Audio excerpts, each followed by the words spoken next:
Ассаламу алейкум жигиттер, роликтин башталышында арендага машина издегендер жана ошондой эле выкупка машина карап аткандарга машиналарды көргөзөйүн. Биринчи вариант комфорт плюс, комфорт выкупка дагы, арендага дагы алсаңар болот. Выкупка без первоначального взноса алсаңар болот. Ал эми арендага десеңер баасы 3000ден, график болсо 6.1 жактар. Выкупка да бар. Ошондой эле экономго Volkswagen Polo жана Skoda Rapid'тер бар. 2019 жылга чейинки Skoda менен Volkswagen Polo'лорго 1800дөн анан 100 рубль страховкасы бар. Ошондо общий 1900 болуп калат. Андан сырткары накопительный залог деген эч кандай эчтекеси жок. Болгону 1800 рубль аренда, страховка 100 рубль. Страховка деген эмне деп түшүнбөй атсаңар, страховка деген мисалы силердин күнөөңөр менен ДТП болгондо ошол нерсеге чогулчу акча. Силердин күнөөңөр менен ДТП болуп машина жарабай калган күндө дагы 20 000 бересиңер дагы ошо менен машинаны либо алмаштырасыңар, же болбосо иштебей коесуңарбы, анын эч кандай айырмасы жок. 100 рубльдан чогултуп атылган страховка ушул нерсеге кетет. Машина абдан көп. Volkswagen Polo'лор менен Skoda Rapid'тер арендасын айттым. Выкупка болсо 2400дөн күнүнө 2 жылга. Аны да эсептеп көргүлө. Таксопарк снижок. Таксопарктын комиссиясы 5%. Машина абдан көп экен. Биякта Polo'лор турат. Бул жакта ак машиналар да бар экен. Кааласаңар агын алгыла, кааласаңар сарысын алгыла. Мына ошондой эле Skoda Rapid, бирок көбүнчө Polo'лор көп экен. Парковканы карагыла. На выбор. Выкупка тандайм десеңер да келип тетиги жерде балдар тандап жүрүшөт окшойт, по-моему. Ошондой жигиттер. Төмөндөгү телефон номерге чалып, байланышып, билип, анан кийин өткөндө ушу Снежок паркты реклама кылганда бир бала жазып атты эле, ушул жактан бир брачкам жак менен авария болду эле, страховка жагынан кичине не то болуп атты депчи. Ошол баланын контактларын таппай калдым. Болбосо мен номериме жазгыла, кандай мен айткан сөздөр дал келбей калса, мага жазсаңар, биз экөөбүз чогуу жетелешип алып, ушул таксопарктын ответственный адамына келип, ал адам менен мен постоянно связьдамын да. Мен жазганда, чалганда сразу жооп берип, экөөбүз байланышта болуп турабыз. Ал өзү деле айткан, кандайдыр проблема болсо, прямой менин өзүмдүн номериме чал, ошол жерге кел, чечебиз, билебиз депчи. Ошондуктан мындай по факту болгон нерселер жазгыла жигиттер. Өткөндөн бери реклама кылып атам. По факту эмеге комментарийге жазылган адамдарга эметсем, сурасам, байланышка чык десем, эч ким деле чыкпай эле, чынын айткандачы. Ошондуктан кандайдыр бир случайлар болуп, мен айткан сөздөрүм дал келбей калып, парктын условиясы башкача болуп калса, обязательно мага чалгыла, чогуу келебиз, чечебиз, жеринен көрөбүз. Айттым, парктын комиссиясы 5% деп.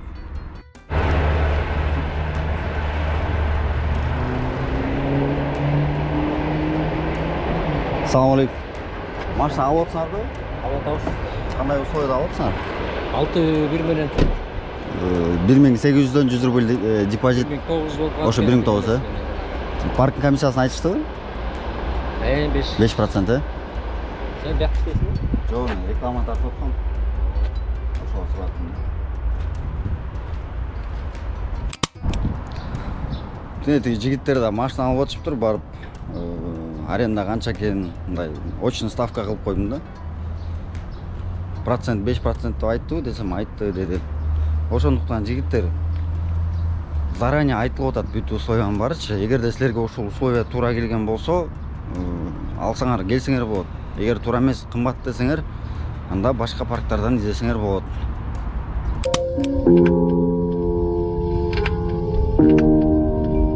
Мой дикий сад, крылья вороны, над людьми руинами дымят во все стороны. Улетают они догорят, крылья вороны, над людьми руинами дымят во все стороны. Бирөөнү сүзүп кетиптир буякта. Жостко эле сүзүп кетиптир буякта. Скорый келип, вкусвилл эме экен, курьер экен. Абайлабайсыңарбы? Ё-май, ушу курьерлерчи. Ким күнөөлүү экенин да билбейм, бирок велосипед менен жолдун ортосунда жатат, скорый салып кетип атат. Постоянно айтам, ушу курьерлер абайлагылачы, айланайм, светофорду карап, абайлап этияттап өтүпчү. дагы бир скорый баратат. Прям 2 киши жатат ал жактачы. Суп носилкага салып атат. Жерлерге.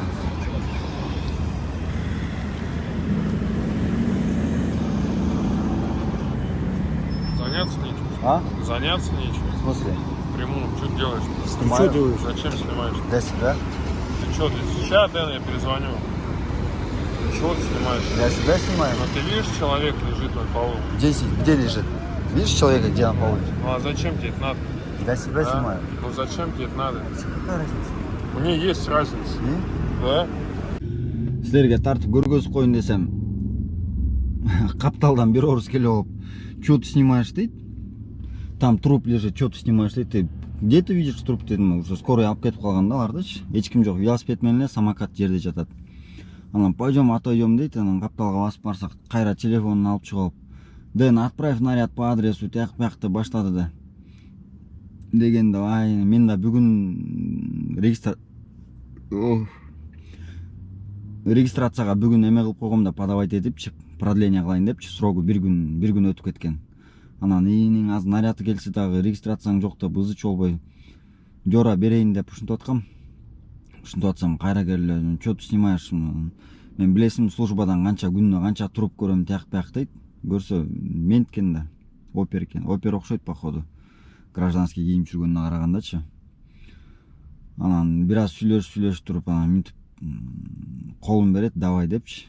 Мен дагы давай деп алып кол алышып алып үйдү көздөй жора берип кеттим. Ошондуктан абайлагыла курьерлер билен ким күнөөлүү экени белгисиз. Биякта 2 машина турат, бир самокат жатат, анан бир велосипед жатат. Аркасында Вкусвилл деген эме менен. Кечке эле машинадан тартып бербей бир подъезден эле тартып коюнчу. Ата машинанын ичинде отуруп эле сүрөткө түшүп, мен видеого түшүп берем. Жумушка чыгып атам жигиттер. Машинаны жууп дайындап койгом. Ак BMW турат буюрса, чек-чейип жууп тазалап койгом.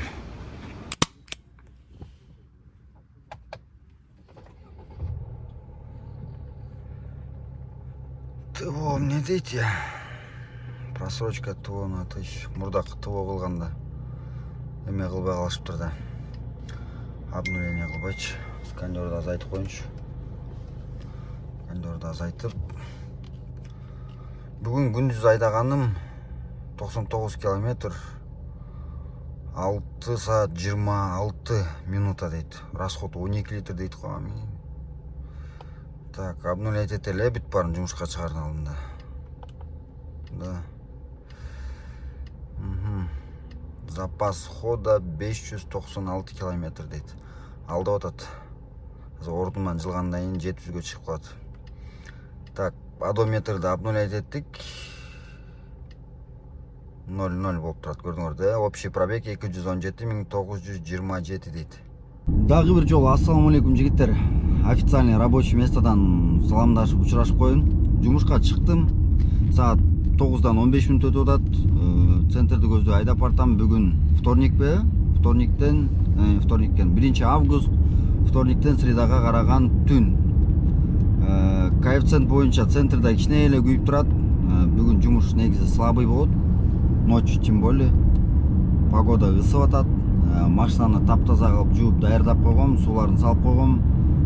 Жана келатып полный бак заправка кылып койгом, чтобы эртең менен бул видеодо кыскасы баягы выходной күндөр эле тартып заработок жакшы болгон күндөрдү эле көргөзө бербей, жумуш болбогон күндү да көргөзөйүн. Билбейм, мен мындай ички чувством, жан дүйнөмдө ошондой ощущение болуп атат, ушундай сезимдери болуп атат да. Таза кыргызча сүйлөгөндө үйрөнүш керек болуп атат. Жумуш болбочудай болуп атат да. Анан кийин байкап көрөбүз. Негизи бизнеске эртерээк чыгыш керек, кечинде саат 6-ларда эле чыгыш керек деп көп бизнесте иштегендер совет берет. Бирок мен баягы экономдун графигине көнүп калгандай эле ушул убакта чыгып атам. Активность 40, рейтинг 5, уровень болсо өлүп калган. Түшүнүңөр да, короче. Эмеге жетпей калыптырмын. Золотого канча жетпей калган? 17 ушундай бир 20 балдай жетпей калыптыр золотого. Аякты мен такыр карачы эмесмин баягы конечка көрүнбөгөндөн кийин. Тем более булай кыйратып эле иштеген жокмун. Золотого жетпей калгандан кийинки эмени элестете бергиле да доходтучу. Ошондуктан рейтинг экономдо эле 5 болчу, ошо ойдон кармалып жүрөт. Кандайча түшпөй атат билбейм. Анан экономдон түшүрбөгөндөн кийин бизнесте түшүп кетсе билбейм. Не болуп кетет. Ошондой жаңылыктар боюнча кандай жаңылыктар бар? Справка боюнча бүт эле уже жаңылыктарды алып, справкаларды уже алып койдуңарбы деген ойдомун. Көптөр мага группага жазып атат, парктын группасына. Бул жактан алса болот экен. Мен өткөндө госуслугиден жиберип атып, жумуштарым чыгып кетип кайра таштап салгам да, ошону эми эртең үйгө келгенде сөзсүз түрдө же болбосо бир отдельный бир видеоролик кылып, кандай варианттар бар. Через госуслуги бар экен, анан кийин эле по факту барыш керек экен. Кайсы автозаводская жакта деди эле, кайсы ушакта точно тактап, ошо 3 вариантын отдельный видеоролик кылсам бу, ошол нерсе силерге керекпи, кереги жокпу, ошол жөнүндө дагы комментарийге жазып койгула. Анан кийин бүгүн уже 1-август болуп атпайбы? Ровно 9 күндөн кийин паркта розыгрыш башталат. Башкы байге 100 000. Ошондо мурдакыдай эле бир айдын ичинде ким заработокты көп чапса, бирок мунусунда 100 000 только экономго коюлуп атат. Алдын ала айтып коеюн, ал эми комфорт плюска өзүнчө приз койгонго аракет кылабыз. Аркынсында баарын аралаштырып салбадык беле, жана Nissan Micra'ны ойнотуп аткандачы. Анан кийин балдардын көп экономдо көп иштеген, по-любому эконом көп да, анан экономдо балдар блин нечестно болуп калат экен, эмгисин только экономдорго коюп бербейсиңерби дегенден баягы ошо машинаны тапшырып атканда эле сөз берилип калганда, сөз бергенден аткарыш керек. Ошондуктан паркка кошулуу электер болсо кошулгула, бир айга болсо да кошулуп розыгрышка катышып, эменин алдында дагы, ошо розыгрыштын алдында дагы балдар болуп кезигип, бир жерге отуруп, чогулуп, сүйлөшүп, тааныбагандар менен таанышып, ошондой кылалы деп жатабыз. Дагы кандай маалымат? Болду го дейм вроде. Көп сүйлөсөм ролик чоюлуп кетет, ошондуктан жумушту көрсөтөйүн. Анан жигиттер өткөнкү видеодо аппапакай болгон BMW деп айтып койсом, түшүнгөндөр түшүндү, түшүнбөгөндөр жазып атышты. Вообще эле такыр түшүнбөгөндөр даже сөгүп жазып атышты да. Ал деген BMW эмес, Mercedes болуп турбайбы депчи. Эми ал нерсе эми жигиттер мындай эме да, тамаша, провокация дегендейчи. Мен силерге кичине провоцировать этип айтып койсом, видеого коюлган лайктан дагы комментарий ашып кетти. Ошондуктан эми ал жакта эме эле, ясно эле, кээ бирлер ойлоп калды баягы чарчап бир байке жазыптыр, чарчаганынан туура эмес айтып алдың го иним депчи. Аны мен атайын айтып койгом жигиттер. Мен негизи эменин BMW-нын фанатымын да. Анан кийин өткөндө Кыргыз Желе деген блогер бар го, бизнес класс айдаган. Ал өзү ошол BMW айдайт да, 520 дизель. Анан ошонкуну айдап көрөйүнчү деп айдасам, чынында эле пятерка жоз керек экен, чем Ешкага карагандачы. Ал эми сидениясы боюнча баягы BMW деген бул айдоочуга жаралган машина да. Айдоочуга бир жаман комфортный да, сидениясы да жумшак. Мисалы азыр могу Ешканын сидениясына отурсаңар, бир табуреткага отургандай эле болосуңар, чын ачыгын айтып атам. Анан кийин посадкасын таптым, бирок могу бир жамбашым мындай отургансып калып атат да, сөөгүчү. Ошол нерседен кыйналып калып атам. Силер менен сүйлөшүп барат, линияга чыгып коюн.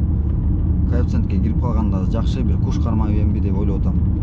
Анан мен негизи өзү BMW-нын фанатымын. Анан көргөн машинанын баарын эле BMW дей берем да. Баягы Нуриялар болуп батыл тартканда да билесиңерби, Mercedes айдайт го Нурия. Анда BMW деп тамашалап эмете беришимин. Ошондуктан Рио болобу, Polo болобу, эмне машина болбосун, мен үчүн баары BMW. Ошондуктан жаман көрбөгүлө, сөкпөгүлөчү, айланайын сөкпөгүлөчү. Ушундай бир жаман отвратительный сөздөр менен сөгүп жазгандар бар да. Анан кийин баягы анча-мынча адамдар бар, ойлошобу мени баягы моралдык жактан мындай зыян келтирейин деп комментарий жазгандар билинип турат да. Мен андай нерсеге бышып бүткөм да. Мен андай нерселер менен провокация кылдырып, кайра ответ жаздырып, анан каяктан кезгели, анан кийин келе калчы, бияка келе калчы, өтө калчы деген нерселерден бүт барынан өтүп, уже бышып, чийгөгүм алынып, уже кайналып 5 бармакка туура алып калгам да мен. Ошондуктан сөгүнгөндө да мындай красивый сөздөр менен сөгүнсөңөр, мындай кулакка жагымдуу угула турган сөздөр мененчи. Анан бир страшный бир жашоо көрбөгөн бир адамдардай эле сөгүнүп жазган адамдар бар, айланайын. Ошол нерселерди окуп алып да күлөм да. Ошондой жигиттер жаман көрмө жок. Анча-мынча нерсени силерге тамашалап айтып коем, анча-мынча жерде мындай провокация кылдырып коем, роликке комментарий жазышсын, элдер кирип окуп бир сыра каткырсын деген ойдо элечи. Ошондой эле видеоролик жагып аткан болсо, лайктан аябай басып, подпискадан кылып, каналга катталыпчы. Бизге мындай видео тартканга мотивация берген ошол нерсе да. Үйлөнүш керек срочно. Көзүм бар эле биякта тиякта жүрөт да.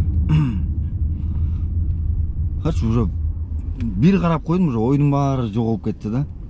Да көп сүйлөбөйм деп эле дагы эле бытылдап эле сүйлөп атам. Же биринчи заказды алып элекмин. Биринчи заказды алып келдим. 6 минутада 664 рубльга. А светти өчүрүп турайынчы, задний бергенде көрүнбөй калып атат. Минималка. Анан баягы 2 кишиден отуруп калганда камераны күйгүзгөнгө эмете албай калып атам да, неудобно болуп калып атат. Анткени аркамда киши отурат да.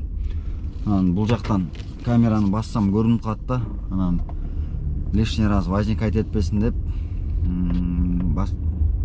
пройдите проверку личности дейт. Эми ойгондум, бу жашы жумушка чыгып атканда эле сурап койду. Именно коэффициенттин ичинде жүргөндө 1.9га көтөрүлүп калыптыр коэффициент. Так, на линию. Кандайча не прошел. Проверка пройдена. Павелецкий вокзал жакта жүрөм.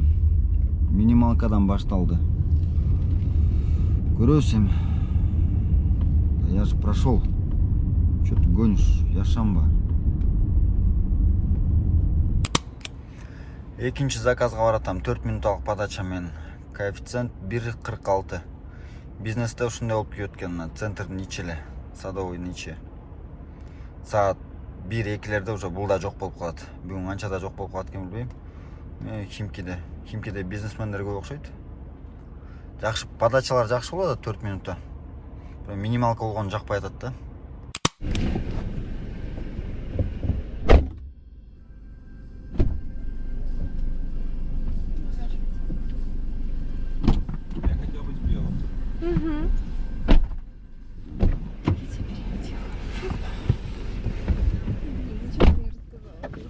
Здравствуйте.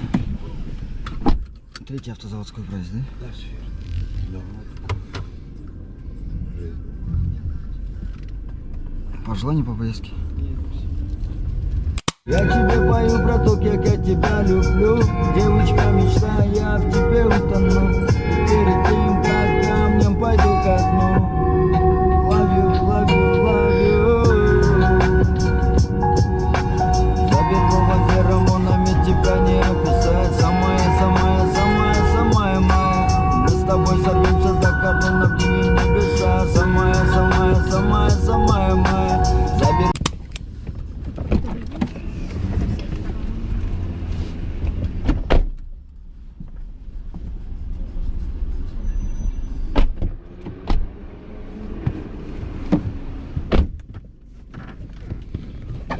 Суу ичпегендер, мен силерди сүйөм го, сүйөм.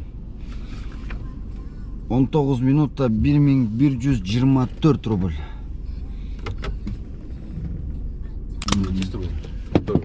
Хочешь, давай. Я вот еще покурю пока. Я спущусь. Ладно.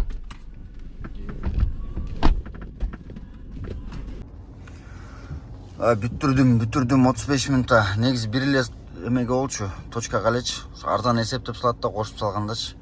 Уйшу, не доехали, GPS гонит атат, ё-моё. Көрөйүнчө бир риск айтып, 2337 болчу. На, сага. 2385, нормально. Линияга чыгалы. Адаштымбы же адашкан жокмунбу? Бизнесте иштегендер айтып койгулачы. Саат 11:30 болуп атат. Мен болсо 1.27 коэффициент менен Внуковага заказ алып алдым. Өзүңөр байкап тургандай центрде жаркырап турат, бирок жанакындай эмес.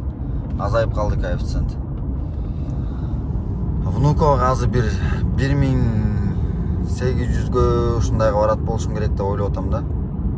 2000 апарып койсо сон болмок да, эң чыга болмокмун да. 2000 апарсачы кайра бир 1,5 келсем 12ге чейин болуп кеткен болом да андачы. Ами азыр мен баргыча эле 12 болот да. Карачы могу мотоциклисттерди. Ами банда го булар. Ондой мотоцикл кетип баратат. Жигиттер, Домодедово 36 минута. 1928 рубль. Бирок жакшы. Саат 12ге чейин 5 заказ кылдым. 5 заказ менен 5105 рубль жаптым. Ошондо мен эң биринчи заказды канчада алып турмун айтайынбы? Эң биринчи заказды 21:33дө 9:30 деп койгула. 9:30дан ошондо 2,5 саатта 5000. Өтө сонун дейм э. Эми азыр ачыгын айтканда саат 2ге чейин жумуш болот, анан 2ден саат 4-5ке чейин токтоп калат да, мындай арка-аркасынан бербей калат. Центрге түшүш керек болуп калат, центрге кирип барып алып чыгып кетиш керек болуп калат да. Ошончо деле азыр 12ге чейин 5000 жаптым. Эртең мененки 9:00дарга чейин иштесем, бирок эртең менен кээде жөнүнө эле жүрүп каласың да. Эчтеке заказ жокчу, бизнестин пассажирлары таң атпай чыгышпайт экен да. Аэропорт эле болуп калбаса экономдой эмес экен. Шашпай 10:00до ойгонуп алышып, анан жумуштарын башташат экен. Иштей береличи, болгонун көрөбүз да, туурабы? Заказ алдым ровно жарым саатта. 1,26 коэффициент менен. Кайка барат пока белгисиз. Күтүп турса экен, пока подача 8 минут дейт. Стоп А5.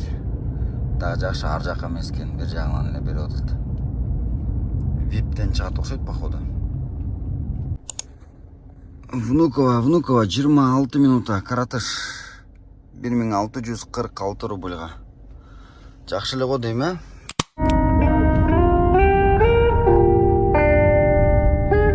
Апрельская сирень взялась за душу мою. Я о тебе думаю, колыбельную спою тебе. Жигиттер, тамак ичип чыктык. 2 BMW, короче, оп окшош. Мында номерин көрдүңөрбү?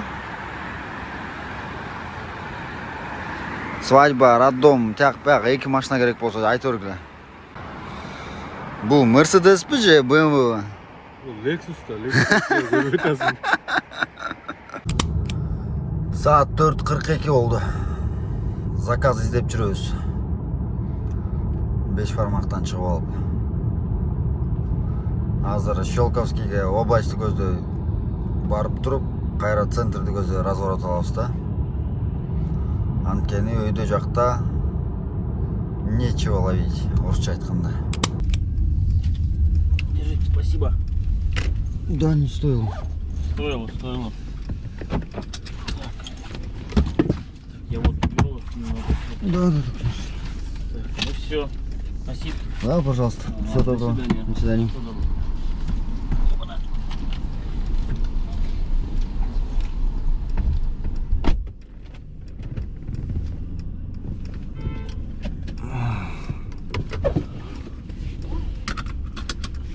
Аэропорт Внуково.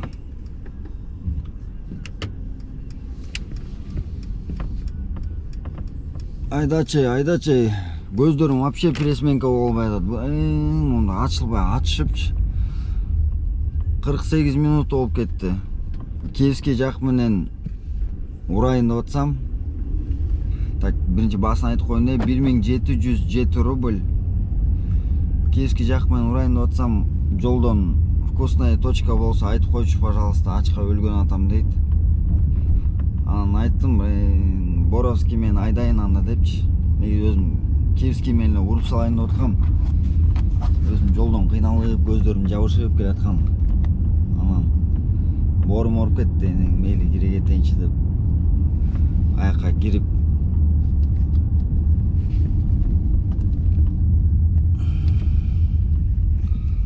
ал жакка кирип пассажирди бир кофеге сындырдым, короче. Американагачы. Анан 500 рубль чай. Эми типа машинадан кофе ичирип эмесин жедирип койдум, тиги бургеринчи. Бургерден эчтеке мусор эчтеке жок. Единственный запах бар. Азыр запахта 45 минутта очередь дейт. Азыр очередь келгиче арадан бери кылып 4 эшикти ачып коебуз да. Ошондой саат канча болду? Саат 5:55 болду. Мен бул жака кетмекмин да. Братан, кечирип кой эми. Кысып койдум. Ошондой жигиттер. Вроде бүт барын эле. Күндөн карасаң күн Лебой жактан келет го. Вроде бүт барын айтып бермек окшойт, Жакшы, 1700 плюс 500 рубль плюс кофе. Бизнесте иштегиң эле келет го, иштегиң эле келет. Ушу таңгамал кичине уйку кармап калган эле жакпайт да, оштукучу.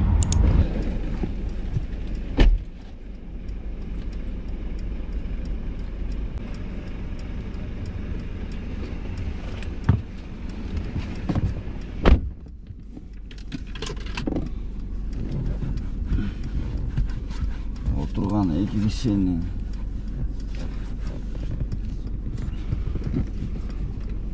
чемодандары жайнайт го. 36 минутта аэропорт Внуково. 1710 рубль.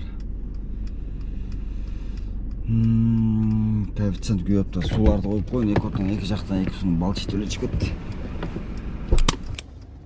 Так, 16 минутта 1155 рубль. Таң атпай мужик эмеге доскасын көтөрүп алып серфингке келатыптыр. Элестеткиле саат 7:30 болуп кеткенде ушуларды айтса болот да. Бүгүн среда, жумушка да барбайт. Таң атпай 7:30 серфингке келатат. Бизде болсо 7:30, 9:30 жумушту баштаган эмес, 2 саатым калыптыр да, ошондо 12 саатка фокус куда-то пропал. Жигиттер мен жумушту бүтүрүп атам, бүтүрөйүн деп чечтим, анткени уже жүрбөй калдым. Уйку жактан кыйналып, андан ары дальше өзүмдү кыйнаганым вообще кажети жок да. Ошондуктан жыйынтыктап коеюн. Общий 10 заказ кылдым, 12 чейин 5 заказ кылгам, 5100гө. Ал эми 12ден кийин болсо тоже 5 заказ 5243 рубльга. Ошондо 10350 рубль ушундай болуп калат экен. Пробег боюнча азыркы учурга 280 километр. 9 сааттан бери айдап жүрүптүрмүн. Ошондой. Саатына 1000 рубльдан болуп калыптыр да. Анан ар жагы бензинге примерно бир желательно заправкага кирип куйбаш керек болчу мен азыр, бирок азыр үй жактан эле барып куйбасам где-то бир 1200-1300 рубльдык бензин кетти да. Ошондо 10300дөн 1300дү минусовать этсек 9000 алып атабы. 9000ден 4,5ды минусовать эткиле. 4,5 калып атат, 4,5дан дагы 500дү минусовать этип салгыла 4000 калып атат. Ошо эме деле экономдор деле ушундай иштеп коет. Мен деле экономдо жүргөндө ушундай иштеп койчумун. Бирок ошентсе деле эконун эки тарифтин по-любому разницасы бар. Кимге аз, кимге көп. Эми бул, конечно, менин эмем эмес, максимум эмес. Мындан да стабильно берүү минимально 12, А так мындай желательно 15тен жабыш керек да. Так что болгон нерсени болгондой эле кылып тартып көрсөттүм. Видеоролик жаккан болсо лайктан басып, каналга каттала элек болсоңор каналга катталып койгула. 15 миңге жетейин деп калды буюрса. 80 кишидей эле калды. Ошакты добивать этип комментарийден жазып суроолор болсо WhatsAppка жазгыла, комментарийге жазгыла. Бардык суроолорго жооп берүүгө аракет кылам. Жо, кийинки видеодон көрүшкөнгө чейин ассаламу алейкум.